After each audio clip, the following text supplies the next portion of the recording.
you are to Meg's Magical Mansion, a virtual guest house for spiritual wayfarers, a place where the ordinary becomes magical, where wisdom is yours for the asking, and where your higher nature is just a wish away. Thanks for joining us here today at Meg's Magical Mansion. I'm Meg, and this is my trusty butler, Scallion. And here in my arms is my lovely assistant, Miss Alice Cooper. We're so glad you joined us here today at Meg's Magical Mansion. We have a very exciting topic. Do you know what it is, Scallion? Feelings. Yes, today we're talking all about how feelings are the secret to manifesting everything you want. And we're going to be hearing a little more from our friend Neville Goddard. And we're going to have a lot of fun talking about our feelings. Whoa, whoa, whoa. Feelings. Whoa, whoa, whoa. Time for me to go. Yeah, as soon as the songs rev up, Scallion leaves. Bye, Scal.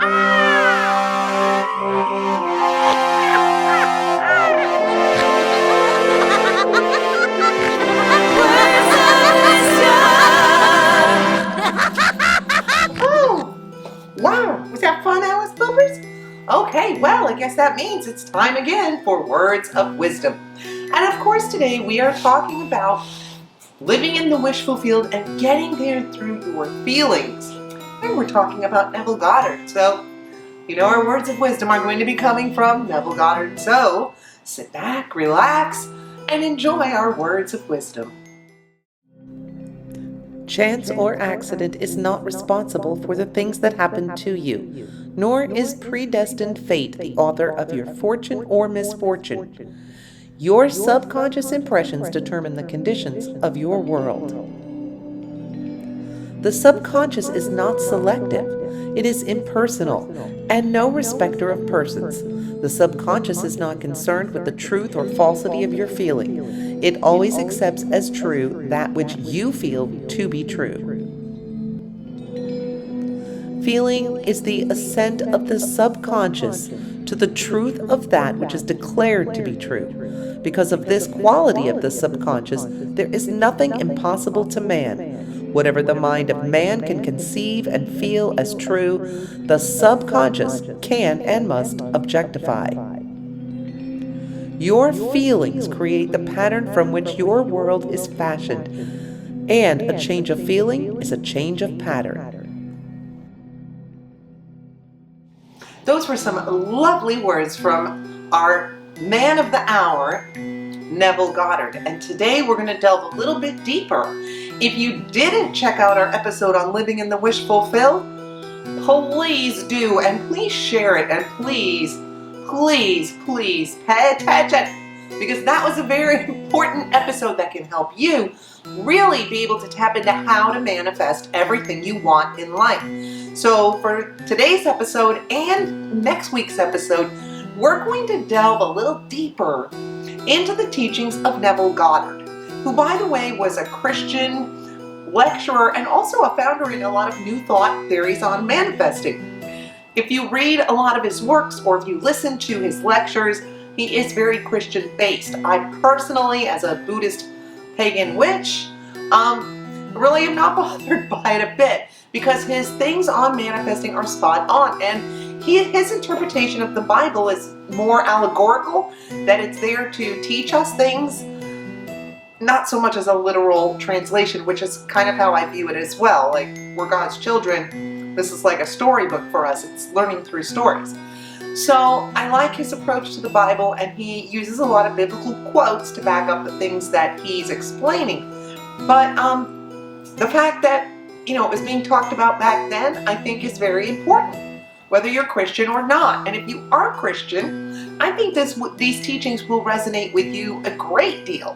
So I hope everybody enjoys today's topic, which is living in the wish fulfilled, but doing it through your feelings. This is the key to living in the wish fulfilled, is doing it through your feelings. And today, that's what we're going to talk all about.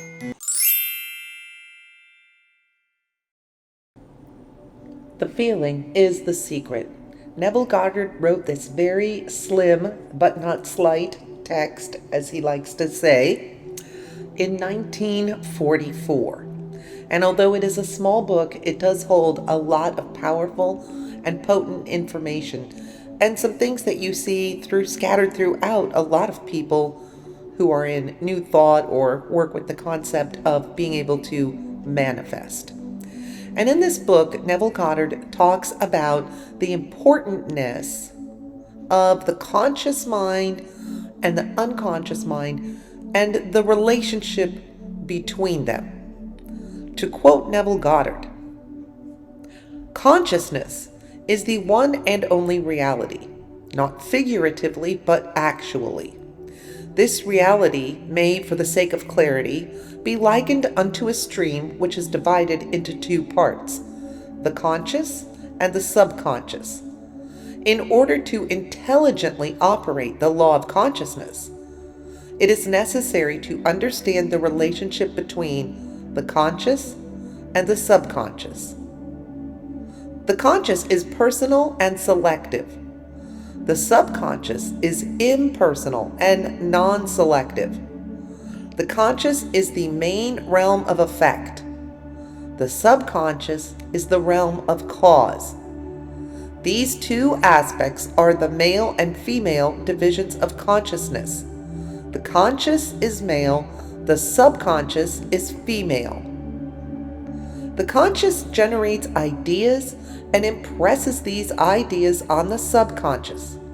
The subconscious receives the ideas and gives form and expression to them. By this law, first conceiving an idea, then impressing the idea conceived on the subconscious, all things evolve out of consciousness. And without this sequence, there is not anything made that is made." And Neville goes on to advise you to never, ever entertain a negative thought, and don't think sympathetically about doing wrong in any way, shape, or form, not to dwell upon anything that was imperfect in yourself or anyone around you, because all you do is impress upon your own subconscious those limitations.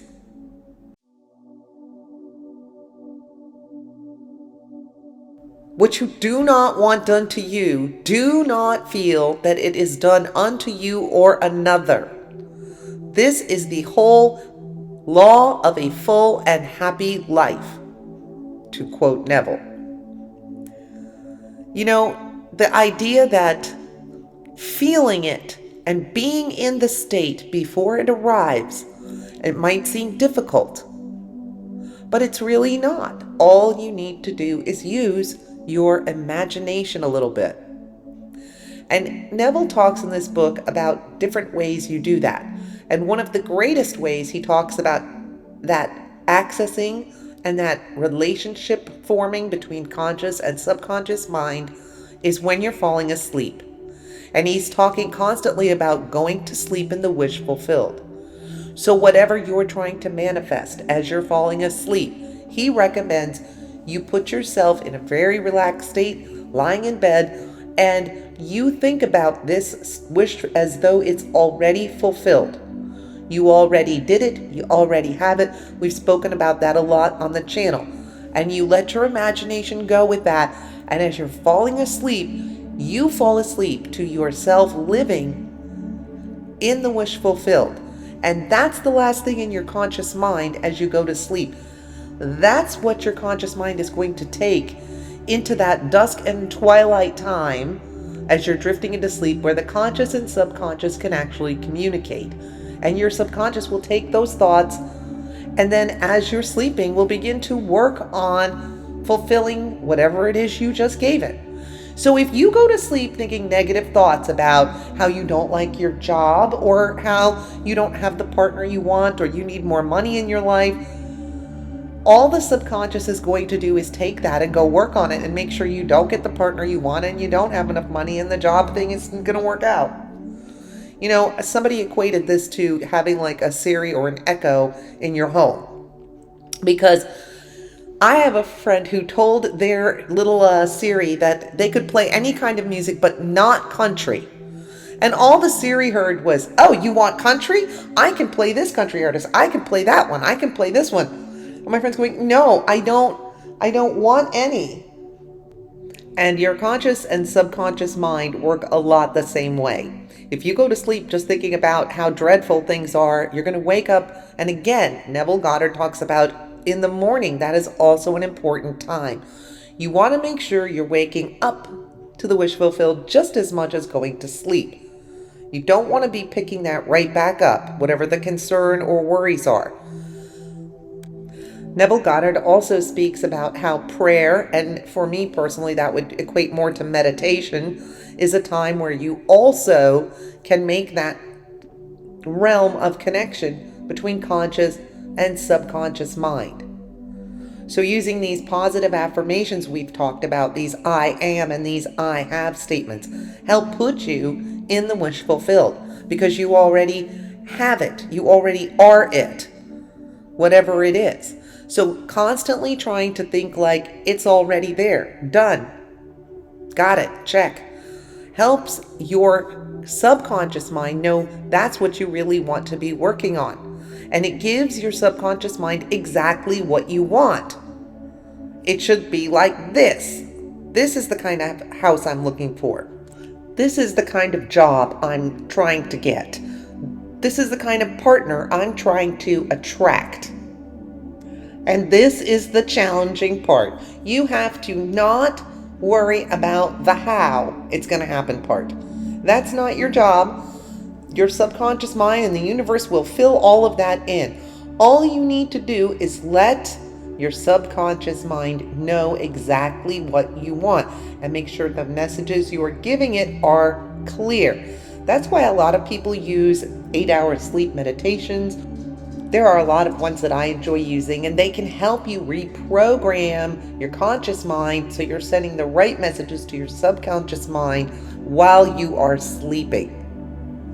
And because of that masculine aspect of the conscious mind and the feminine aspects of the subconscious mind, Neville Goddard talks a lot about how they are lovers.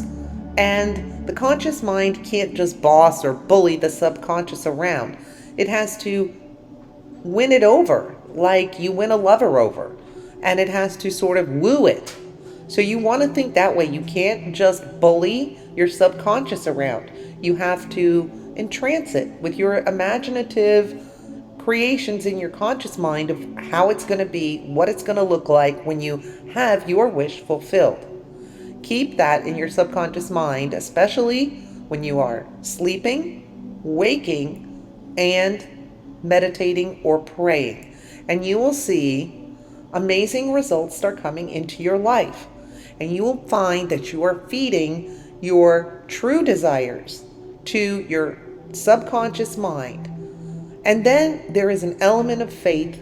You have to believe that you need to let go of that how and just allow the feelings that you're giving out to supply what you want. The feeling is the secret. When you get yourself to this imaginary state of exactly what you want, you have to key into how that feels. Because the feeling, I believe, is the, as we like to say nowadays, love language between the conscious and subconscious mind. It's how they communicate. The subconscious mind doesn't understand words as much as it does feelings. So you want to make sure when you are creating these imagined wishes in your mind that you are really tapping into how does it feel when I have this job I really want? How will it feel when I'm working in the perfect kind of situation? How am I going to feel inside of me about that? How will it feel if I meet that perfect partner? How does that excitement of love feel in your heart when you see them and they walk in the room? And how does that feel? How does it feel to have all the things I'm looking for? Financial security. I wake up every day knowing all my bills are paid. I can go on a vacation. I can buy myself something I want. I have plenty of money in the bank. I can do all the different things that I want to in life because I'm financially secure. This is the feeling you want to go to sleep to, wake up with, that you want the universe to fulfill for you. Athletes use this strategy a lot by just imagining themselves winning, by really imagining and thinking about how would that feel if I won that Olympic gold medal? How would it feel if I scored that game-winning goal? How would it feel? And taking that feeling with them into sleep and waking with it helps them, because then when they get into the actual event, their subconscious mind is already keyed in and ready to win. Their body doesn't tense up. They don't choke under pressure. They already know they're going to win. They've already set up that expectation. This is just a tiny little bit of some of the treasures that are in this small little book, and feeling is the secret. Let your conscious and subconscious mind do the dance of romance and love together and speak to one another as you're sleeping, waking, and praying or meditating, and manifest your wish fulfilled. And that is a little bit more about how using your emotional state and your feelings and being able to control your feelings will help you get into that wish fulfilled, really live it right now, so those bridging events will start to occur and you will start to all of a sudden see that everything you want is coming to you. And in case you haven't heard, I will be starting a full-time job next week. I did talk about that on a past episode, but in case you missed that, I'm not sure how that's going to affect us posting episodes. We'll have to see as we go, but we're going to certainly try to keep up our schedule. But I have manifested a full-time job. In case you don't know, I retired from teaching after 30 years a year ago. For the past year, I've been doing this. And I've been thinking about what to do next and just waiting for the right opportunity to come along, and it has. And I don't want to say too much till I get going and see how it all works out, but it did manifest for me during Lionsgate, so using the power of Lionsgate, it really worked. So there's a little update for me. And in the words of Buddha, 1,000 candles can be lit from a single candle, and the life of the candle will not be shortened. Happiness never decreases by being shared. So thank you for sharing your time and attention with us here today at Meg's Magical Mansion. Hey, if you had a good time, why not give us a like? Or hit the old subscribe button. You can always ring the bell so we can let you know when we post new content. And check us out on the Instagram. And we'll see you back here next time for more fun and merriment at Meg's Magical Mansion. Yes, it's time to talk about feelings. Whoa, whoa, whoa. Feelings. Whoa, whoa, whoa. Feelings about how to manifest. Everybody sing it. Here we go. Feelings.